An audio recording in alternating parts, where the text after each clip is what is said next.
ভারতের কাছেই নাকি তথ্য রয়েছে বা তারা আশঙ্কা করছে বাংলাদেশে আগামী 12 ফেব্রুয়ারি নির্বাচনটি নাও হতে পারে, নির্বাচন পিছিয়ে যেতে পারে। তাদের এই খবরের সত্যতা বা মিথ্যার ছড়াছড়ি কতখানি সেটা যদি বাদও দিই, তারা যদি শুধু আশঙ্কাও করে থাকে, সেই আশঙ্কা যে এই মুহূর্তে বাংলাদেশের অধিকাংশ মানুষের মনের মধ্যে গ্রথিত,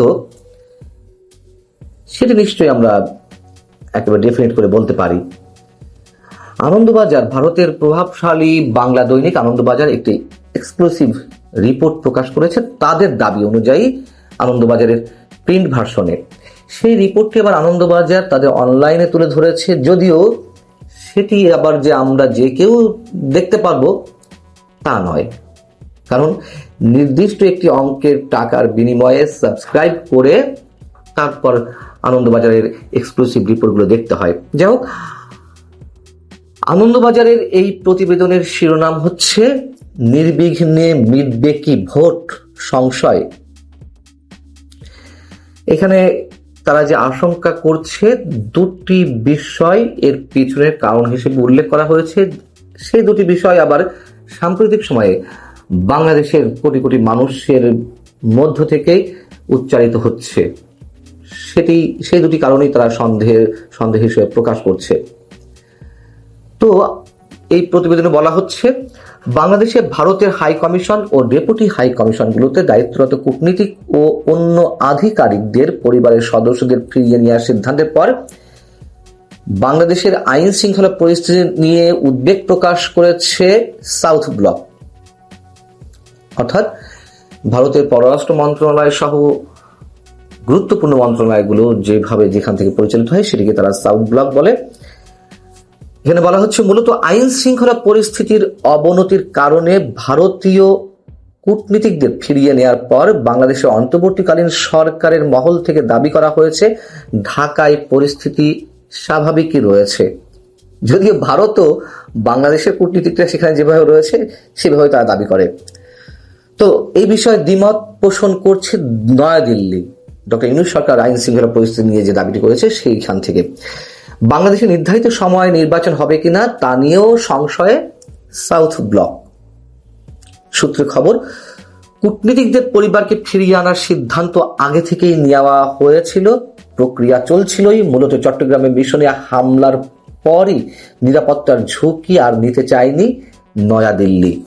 আগামী 12 ফেব্রুয়ারি বাংলাদেশের ভোট, তার আগে পরিস্থিতি কোন পথে এগোয় সেদিকে সতর্ক নজর রাখছে বিদেশ মন্ত্রক, অর্থাৎ ভারতের পররাষ্ট্র মন্ত্রণালয়।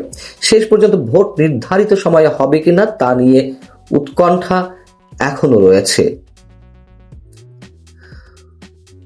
তো ভোট যে হবে না 12 ফেব্রুয়ারি বা নির্বাচন হবে না, এই যে আশঙ্কা বা তাদের কাছে যে তথ্য রয়েছে তার পেছনে দুটি কারণ তারা উল্লেখ করছে।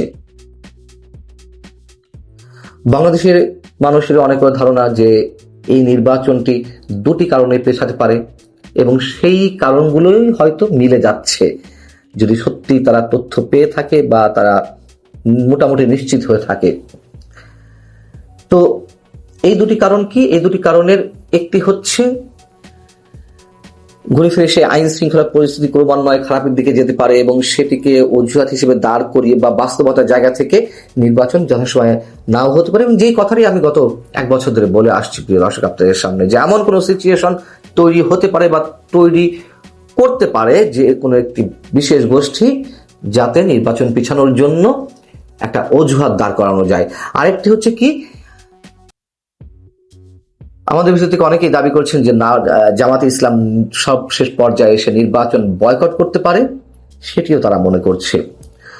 তো আনন্দবাজার যেটি বলছে, বাংলাদেশের নির্বাচন না হওয়ার কারণ যে শুধু সে দেশে হিংসা বাড়িয়ে বানচাল করে দেওয়া, তাও না হতে পারে।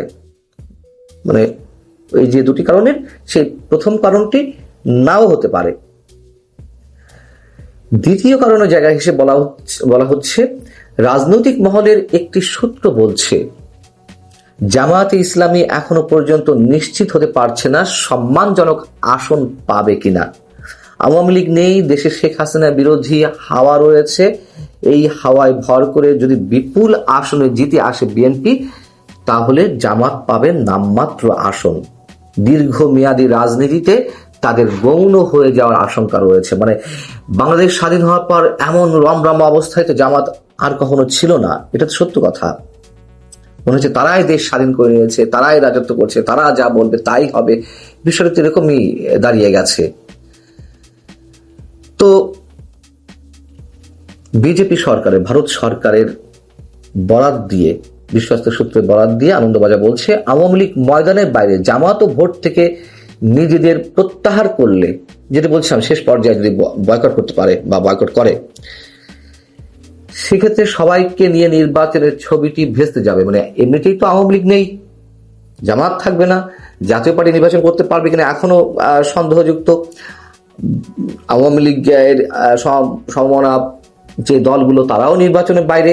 তো এই জায়গায় এক বিএনপি আর ছোটখাটো দুই একটা দল নিয়ে আসলে সেই নির্বাচন হলে অবশ্যই আন্তর্জাতিকভাবে প্রশ্নের মুখোমুখি হবে, এবং সেই নির্বাচন টিকবে কিনা সেটা তো অনেক বড় প্রশ্ন। এবং যদি তাই হয়, সেক্ষেত্রে ইউনূস সরকার ভোট পিছিয়ে দিতে দ্বিধা করবে না, কারণ বিষয়টি তাদের জন্য মন্দ নয় বলে মনে করা হচ্ছে। এটিও বাস্তবতার জায়গা থেকে অনেকে মনে করছে। যেমন গণভোট নিয়ে সরকারের পক্ষ থেকে যা শুরু হয়েছে, হ্যাঁ, এর পক্ষে যেভাবে সব ধরনের আইনগত ভিত্তি বা নৈতিক ভিত্তির সবকিছুর ঊর্ধ্বে উঠে যেভাবে প্রচারণা চালাচ্ছে, তাতে করে অনেকে মনে করছেন হ্যাঁ, যদি জয়যুক্ত হয় গণভোটে, তাহলে এই যে নির্বাচিত সংসদ সেটি প্রথম 6 মাসের জন্য গণপরিষদ হিসেবে কাজ করবে, সংবিধান পরিবর্তন, সংশোধন, সংস্কার ইত্যাদি ইত্যাদি। তো সেক্ষেত্রে সেই সময় পর্যন্ত ডক্টর ইউনূস সরকার বহাল তবিয়তে চলবে, এবং ওই 6 মাস আসতে আসতে, মানে 6 মাস পূরণের সময়টি আসতে আসতে এর আগে আরো নানান ধরনের খেলা শুরু হয়ে যেতে পারে। সেক্ষেত্রে এই সরকারের মেয়াদ আরো বাড়তে পারে। সেই সব জায়গা থেকে এই ব্যাখ্যাগুলো আনন্দবাজার দাঁড় করিয়েছে সে দেশে পররাষ্ট্র মন্ত্রণালয়ের সূত্র দিয়ে। এখন সূত্রের বক্তব্য, কূটনীতিকদের পরিবারকে ফেরানোর সিদ্ধান্ত এখন একান্তই সতর্কতামূলক। মানে অনেকে আমরা ধারণা করছিলাম যে ভারত এটির পরে কি স্টেপ নিতে পারে, যদিও সেটি সম্বন্ধে নিশ্চিত করে বলা যায় না। অনেকে অনেক গভীরে গিয়ে অনেক কিছু ধারণা করছিল, কিন্তু সেই সব আসলে আপাতত তারা ওই জায়গাটি স্পর্শ করছে না। আনন্দবাজার বলছে যে গত 2 মাসে 2 ডজনেরও বেশি প্রতিবাদ আন্দোলন ভারতীয় হাই কমিশনের গা ঘেঁষেই হয়েছে। তাছাড়াও 18 ডিসেম্বর চট্টগ্রামে ভারতের ডেপুটি হাই কমিশনের প্রতিবাদকারীরা পাথর ছুঁড়েছে অফিস চত্বরে। কিন্তু অন্যদিকে নয়াদিল্লিতে প্রতিবাদকারীরা বাংলাদেশ হাই কমিশনের থেকে 500 মিটার দূরে ছিল, একজনও কাছে আসতে পারেনি। কিন্তু আমরা তো জানি যে আমাদের কূটনীতিকরা বা আমাদের সরকারের পক্ষ থেকে যে দাবি করা হচ্ছে, ভারতে নয়াদিল্লিতে বাংলাদেশ হাই কমিশনের যারা রয়েছেন তারা যথেষ্ট নিরাপত্তার মধ্যে ছিল। সেখানকার প্রতিবাদকারীরা নাকি বাংলাদেশ হাই কমিশনের চৌহদ্দি পেরিয়ে তারা ভিতরে গিয়ে ভাঙচুর করার চেষ্টা করেছে। যাই হোক, নয়াদিল্লির বক্তব্য এখানে তুলে ধরা হয়েছে। বলা হচ্ছে যে বহুদিন ধরেই বাংলাদেশ হাই কমিশনের রাস্তা দুদিক থেকেই বন্ধ রয়েছে, পুলিশ প্রহরা, গন্ডগোলের আশঙ্কায় বাড়ানো হয়েছে নিরাপত্তা। সব মিলিয়ে ভারতের পরিস্থিতির সঙ্গে বাংলাদেশের পরিস্থিতির তুলনায় চলে না। কিন্তু আমাদের ক্রিকেটাররা আবার টি-20 বিশ্বকাপে গেলে সেখানেও তাদের নিরাপত্তা কতটুকু দিতে পারবে সেটি নিয়েও তো সংশয় রয়েছে, এটাও তো সত্য কথা। যদিও সেই কারণে আমাদের বিশ্বকাপ থেকে ছিটকে পড়তে হবে, এই সিদ্ধান্ত নিতে হবে, সেটিকেও নিশ্চয়ই আমি সমর্থন করি না। যাই হোক, নির্বাচন বিষয়ে আনন্দবাজার ভারত সরকারের নানান সূত্র ব্যবহার করে যে রিপোর্টটি প্রকাশ করেছে, এটি নিশ্চয়ই অমূলক কিছু নয়। তার কারণ এই ধরনের আশঙ্কা, এই ধরনের ধারণা, সন্দেহ, সংশয় অবশ্যই আমাদের মধ্যেও রয়েছে, এবং নির্বাচন না পিছালেও সেই নির্বাচনের চিত্রটি কি হবে সেটা নিয়েও মানুষ যথেষ্ট সন্দেহের মধ্যে রয়েছে।